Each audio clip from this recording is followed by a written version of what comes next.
My name is Alex Mercer, and I am a petty officer second class in the United States Navy, specializing in combat systems. As of writing this, I have served over 6 years on board Arleigh Burke-class destroyers, sailing from the tropical waters of the Pacific to the freezing swells of the North Atlantic. My role isn't glamorous. I'm not a SEAL operator on a covert mission, nor am I a fighter pilot performing aerial acrobatics.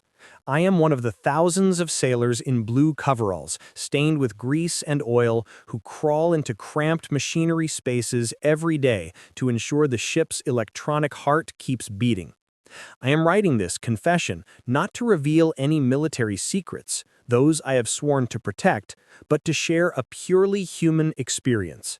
I write because of a single, ordinary moment that has haunted me in the best way possible.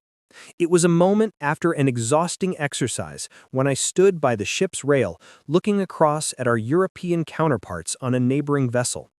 There was no gunfire, no smoke, just the silence of the ocean and a nod of respect from them. That nod changed how I viewed my job forever. This confession is intended to transmit positive energy. The world is full of news about conflict and destructive power. But here, I want to tell you about the power of resilience, effort, and brotherhood. When you hear the title NATO Naval Forces Stunned, you might imagine us firing some sci-fi laser weapon or a hypersonic missile that tears through the sky, leaving everyone in awe. The reality is much starker and less cool. They weren't stunned by the technology. Our allies, the British, French, Germans, possess military technology just as advanced as ours. What truly surprised them, or rather commanded their respect, was how we operated. It was the shock of seeing a team of American technicians, barely in their 20s, fix a critical system failure in 15 minutes, a task the manual says takes 2 hours. It was the surprise of seeing us maintain our smiles and steel discipline after 48 hours without sleep. It was the admiration for the crew's ability to move as one single organism. I write this to take you inside that cold steel hull so you can see that the most formidable weapon isn't the missile, but the people standing behind the button. Truth. I will not add drama. A sailor's life is dramatic enough. It needs no seasoning. Real emotion. I will share the moments I was weakest, the moments I wanted to quit and cry like a child. Only by seeing the depths of exhaustion can we understand the value of resilience. Real lessons. What I share are not cliches from a self-help book, but scars, both literal and metaphorical, that the ocean has taught me. The setting is the North Atlantic in late October. If you've never been there at this time of year, imagine living inside a giant, shaking refrigerator. The wind here doesn't just blow, it cuts through flesh. The sky is rarely blue. It's usually a heavy lead gray pressing down on the black water. Life on the ship during these days was as taut as a violin string about to snap. Normally, we run on a 3-section watch rotation, 8 hours. But before the exercise, we shifted to port and starboard, 12 on, 12 off, or worse, full general quarters drills. The crew's mood was a strange cocktail.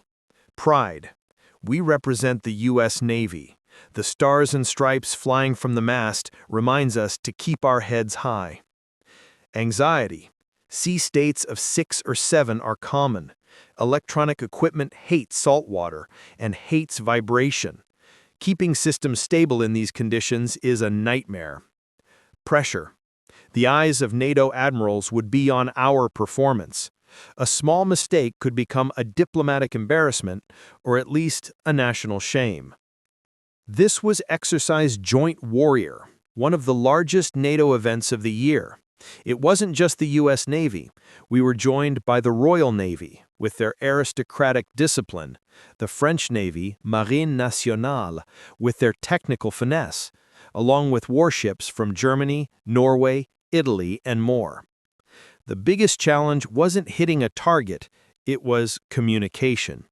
Each country has its own combat system, its own protocols, and even its own accent over the radio. Our job was to be the conductor, connecting all these different instruments into a synchronized symphony. If our Aegis system couldn't talk to the British Type 45 destroyer system, the missiles wouldn't know where to go. The pressure of interoperability weighed heavily on technicians like me. In the days leading up to H-hour, the briefing room became our second home. Maps, sand tables, and tactical scenarios were drawn and redrawn. Sleep became a luxury item. We slept anywhere we could, leaning against bulkheads, curled up under control consoles. Cups of black coffee, thick as mud and bitter as sin, were brewed hastily and passed around to keep eyelids from drooping. In the final briefing, seeing the exhaustion etched on the faces of 300 sailors, our captain, a man of few words but immense presence, stood up. He didn't shout empty slogans. He spoke quietly but firmly. "Shipmates, remember this. We are not here to show them we are stronger. We are not here to show them our toys are shinier. We are here to show them that we are reliable. When the sea gets rough, when the worst happens, let them look at this ship and think, 'Thank God the Americans are here.'" That sentence woke up our pride. Not pride in power, but pride in responsibility. Before the live fire exercise, we had a few days of sailing in formation and conducting light replenishment at sea, RAS. That's when the interesting cultural collisions happened. I remember a brief interaction with a group of Italian sailors who toured our ship. While we stood rigid posture, back straight, they were relaxed, talking with their hands, laughing loudly.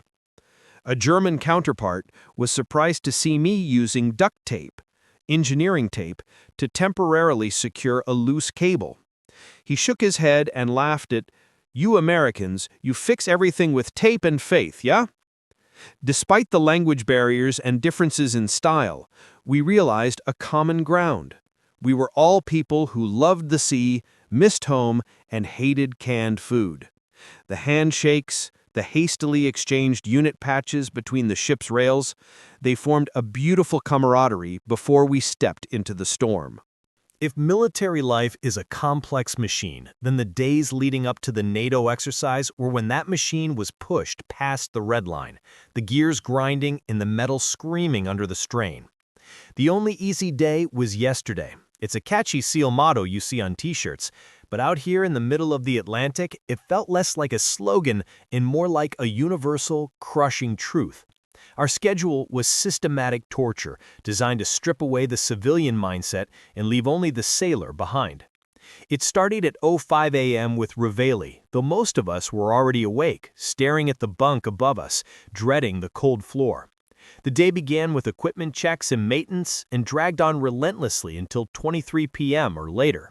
Even at midnight, when the rest of the world was asleep, the ship was alive. You could see the pale blue glow spilling from the radar room or the sonar shack, where technicians like me were buried in piles of schematics and circuit boards, our eyes bloodshot, fueled by caffeine and fear of failure. Complex technical operations were the backbone of everything we did. Our primary mission was ensuring the Aegis missile defense system synchronized perfectly with our allies. To the layman, this sounds simple, like connecting to Wi-Fi. In reality, it was a nightmare of physics and coding.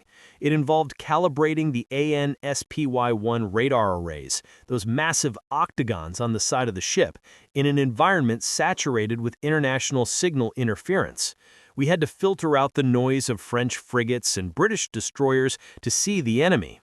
We were integrating secure data links, Link 16, with British, French, and German ships, creating a digital web over the ocean.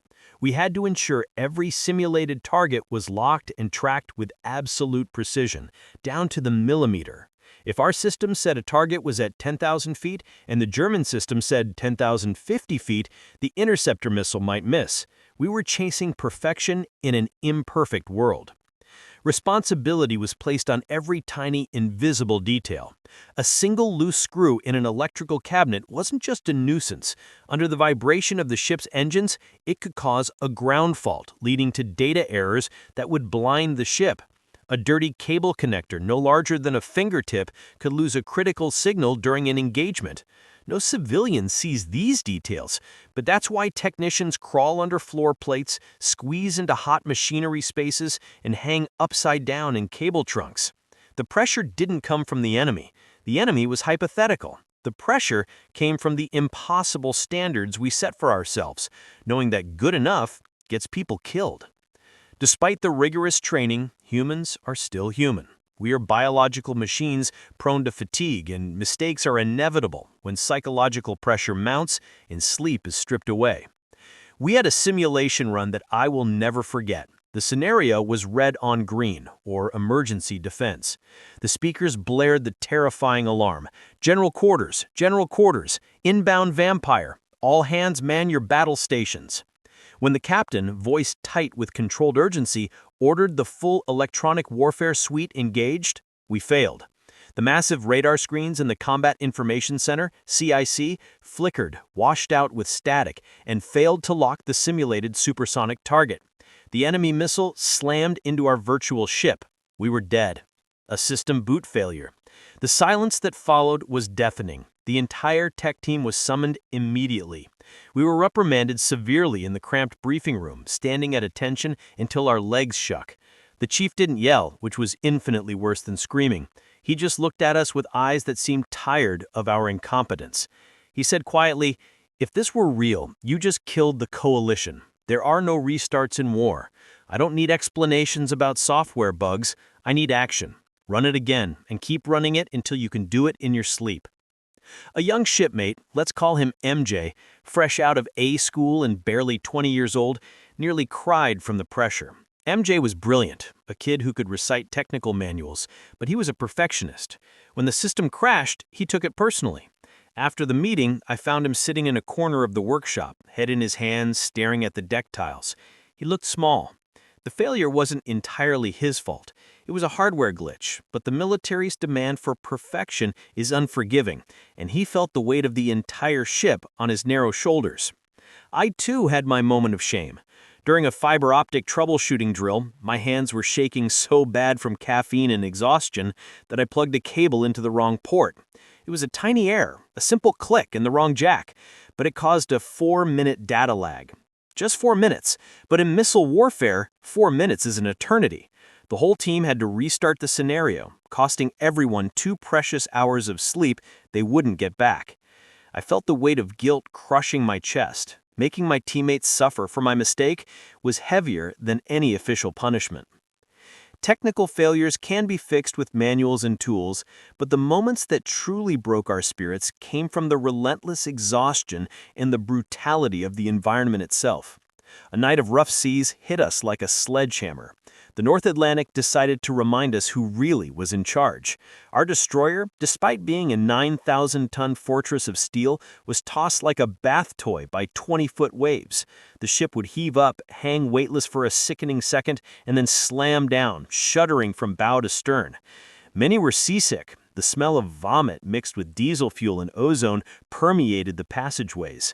Physical misery is one thing, but trying to solder a microscopic circuit board or stare at a glowing radar screen when the world is violently spinning is a special kind of nightmare. But we still had to man the rails on time. Regulations don't care if you're throwing up, if you have a fever, or if you haven't slept in 30 hours.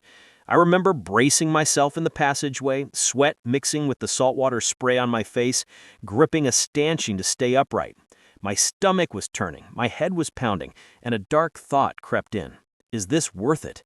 Did I make the wrong choice joining up? I could be working in an air-conditioned office right now.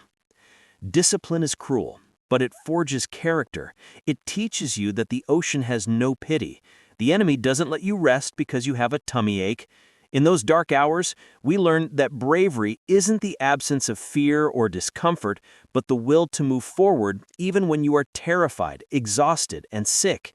You do your job not because you want to, but because the person standing next to you depends on it.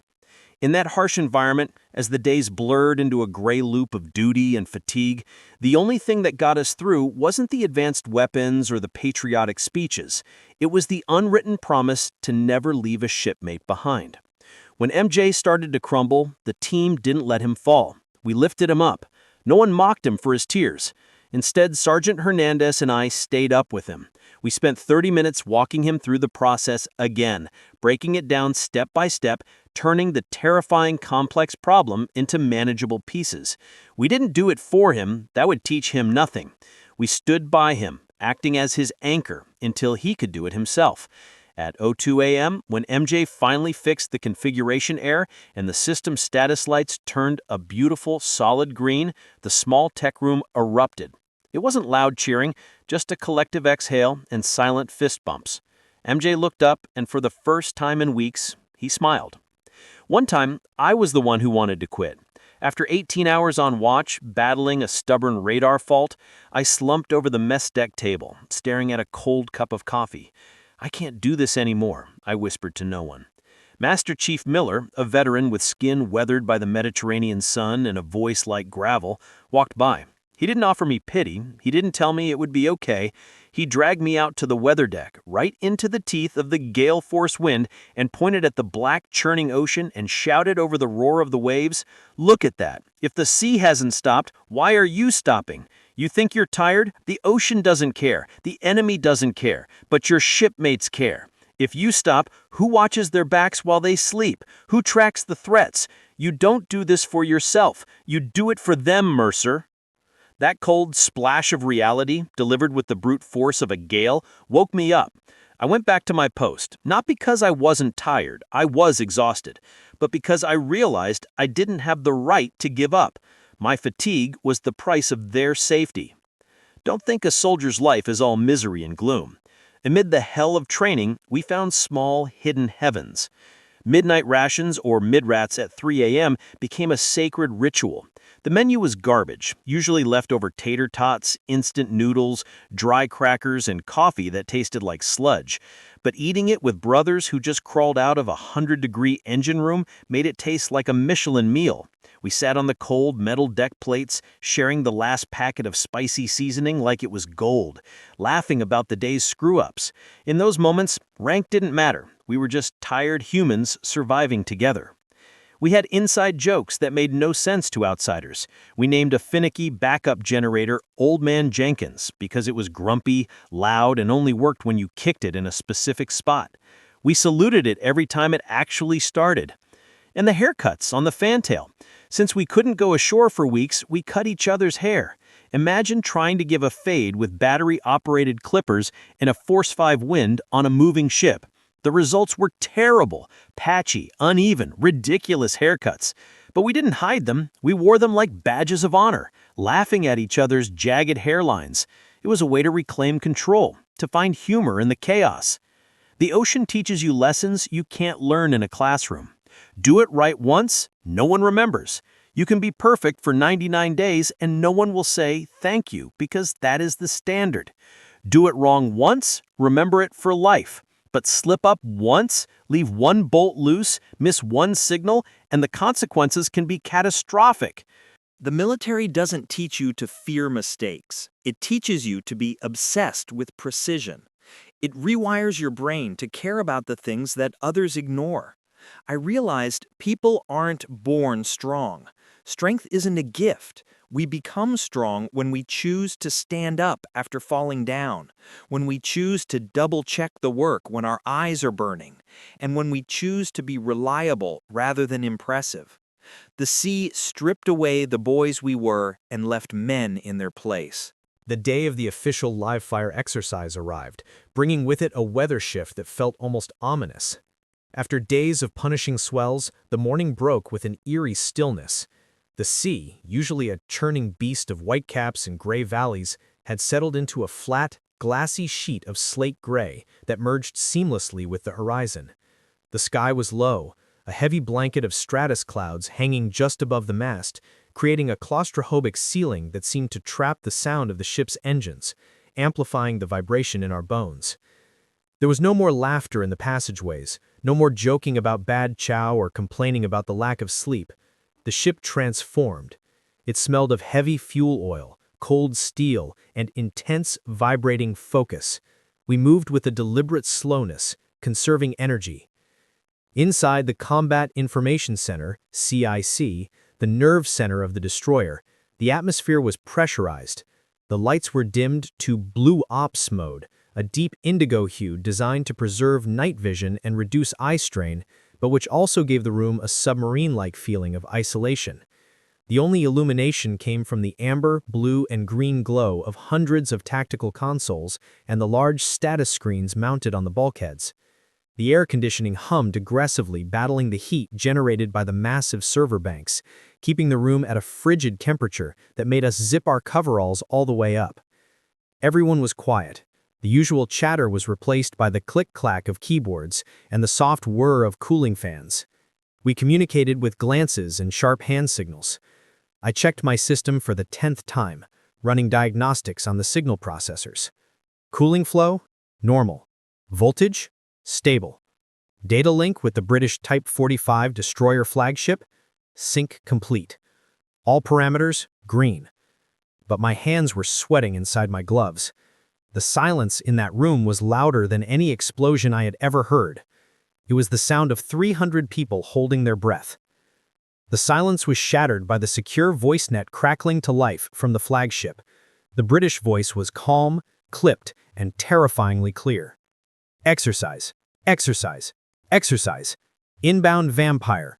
Track number 4001. Bearing 270. Speed, high supersonic. All units engage. Vampire is the universal code for an incoming hostile anti-ship missile. In this scenario, it was a high-speed drone simulating a sea-skimming cruise missile designed to defeat our defenses. That was when the magic of training took over. The fear that had been knotting my stomach evaporated, replaced by a cold, crystalline focus. Panic? No. There was no room for it. My hands moved over the trackball and keyboard like a pianist playing a song he'd practiced 10,000 times. I didn't have to think. My fingers knew the geometry of the console better than they knew the face of my own watch. Radar locked. Track 4001, firm. Illuminators assigned. Fire control solution generated. Intercept window in 12 seconds. Data handoff to NATO allies complete. The screens lit up with symbology. The SPY-1 radar, our massive phased array eyes, was painting the sky with invisible energy, tracking the drone target moving at supersonic speeds miles away. But the true marvel wasn't just that we saw it, it was how we shared it. Usually there is a lag, a ghosting effect when passing targeting data between different national systems due to encryption delays or software mismatches. Today, there was none. We pushed the tracking data to the French frigate on our port side and the German corvette on our starboard in microseconds. The system didn't just work, it sang. It wasn't the raw power of the missile leaving the rail that was impressive. Anyone can launch a rocket. It was the absolute precision of the kill chain. We locked the target, calculated the intercept vector, verified the airspace was clear of friendlies, and shared that firing solution with the entire fleet before the drone had traveled another mile. We were operating not as a single ship, but as the brain of the entire task force. "Birds away," the tactical action officer announced. On the screen, a new symbol separated from our ship, our interceptor. Seconds later, splash. Target destroyed. After the splash was confirmed, there was a strange pause on the radio net. Usually after a successful shoot, there is immediate chatter, check-ins, or the next order. But this time, there was a brief, heavy silence that hung over the comms for nearly 5 seconds. It was the sound of professional surprise. Later, during the hot wash, the immediate debriefing held on the flagship, the atmosphere was different. Officers from 5 nations gathered around a large digital map table holding cups of tea and coffee. The room was a sea of different camouflage patterns and beret colors. A British Royal Navy officer, a lieutenant commander with the weathered face of a man who had seen decades of service in the Falklands and the Gulf, approached our tactical action officer. He didn't smile immediately. He looked at the data logs, the timestamps of our reactions. He nodded slowly, a look of genuine appreciation in his eyes. It wasn't the weapon range, mate. We have missiles that go that far. It was the speed of your boys. From detection to solution handoff, you shaved 30 seconds off the standard NATO protocol. You operated that rig like it was an extension of your own bodies. Impressive. They were stunned not because we had a superweapon or some secret technology they didn't know about. They were stunned because they know how hard it is to make these systems talk to each other. They saw the result of those 18-hour days, the mid-rats eaten on the floor, and the relentless drills. They realized that the glitch in the human element, the hesitation, the confusion, had been drilled out of us. Standing in the back of the CIC as the "secure from general quarters" order came over the 1MC, I waited for the rush of arrogance. I waited to feel like a conqueror, like we were the big bad Americans showing everyone how it's done. But that feeling never came. Instead, I felt a profound, exhausting sense of relief. My knees actually shook a little as the adrenaline dumped out of my system, and then a quiet swelling of pride took its place. Not the loud, chest-thumping pride of a movie, but a quiet, burning warmth in my chest. I looked around the dark, blue-lit room at the illuminated faces of my teammates. There was MJ, the kid who had almost quit 2 weeks ago, now leaning back in his chair with a grin that split his face, wiping sweat from his forehead. There was Hernandez, rubbing his tired eyes but giving a thumbs up to the comms officer. There was Chief Miller, standing with his arms crossed, watching us with that rare, slight nod that meant more than a medal. We looked terrible. We were tired, with dark circles under our eyes. We smelled of stale sweat, coffee, and stress. Our coveralls were wrinkled. But in that moment, looking at the green, system normal lights across the board, we were perfect. We had done the impossible, not for the glory, but for each other. We didn't pop champagne. Alcohol is strictly forbidden on U.S. Navy ships, a rule that dates back decades. So our victory toast wasn't with crystal glasses, but with paper cups and plastic trays. Our celebration was humble, yet it felt like a feast fit for kings. The culinary specialists, CSs, the unsung heroes of the galley, brought out trays of freshly baked chocolate chip cookies. On a destroyer, warm cookies are the currency of morale, more valuable than gold. The scent of melting chocolate and vanilla wafted through the ventilation ducts, drawing sailors from every compartment like a magnet.